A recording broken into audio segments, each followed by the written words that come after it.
largest of his mourning rings and said, "Sent out to buy it for me, only the day before," while he was putting up the other cast and coming down from the chair. The thought crossed my mind that all his personal jewelry was derived from like sources. As he had shown no diffidence on the subject, I ventured on the liberty of asking him the question.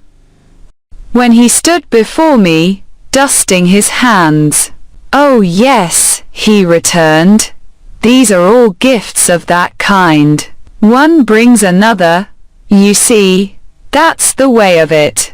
I always take, their curiosities. And their property. They may not be worth much, but, after all, they're property and portable. It don't signify to you with your brilliant lookout, but as to myself, my guiding star always is. Get hold of portable property."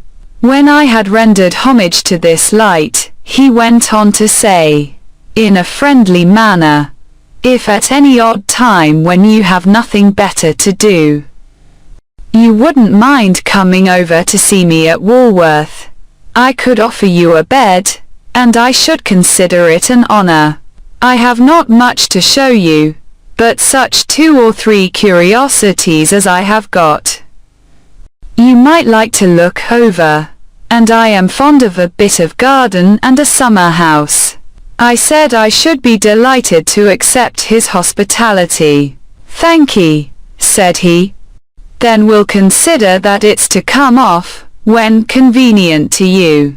Have you dined with Mr. Jaggers yet?" "Not yet." "Well," said Wemmick, "he'll give you wine, and good wine. I'll give you punch, and not bad punch. And now I'll tell you something. When you go to dine with Mr. Jaggers, look at his housekeeper. Shall I see something very uncommon?"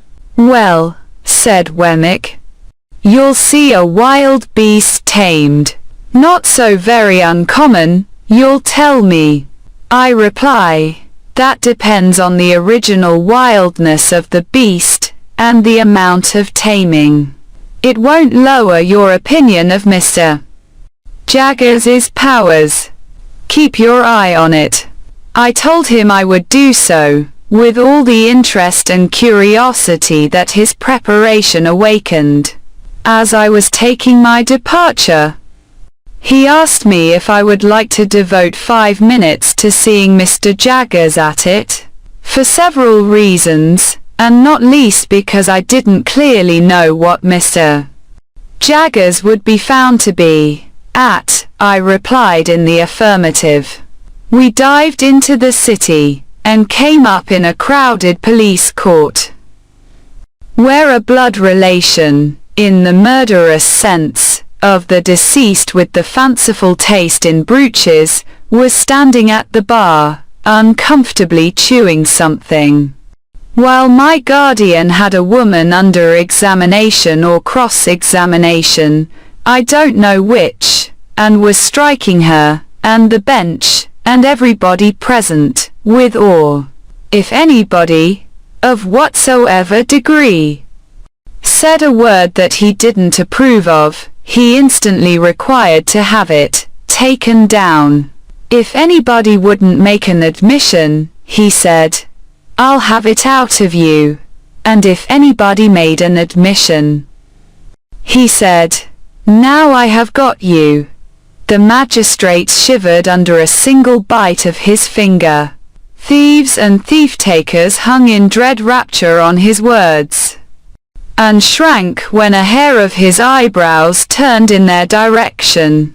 Which side he was on, I couldn't make out, for he seemed to me to be grinding the whole place in a mill. I only know that when I stole out on tiptoe, he was not on the side of the bench, for he was making the legs of the old gentleman who presided, quite convulsive under the table, by his denunciations of his conduct as the representative of British law and justice in that chair that day.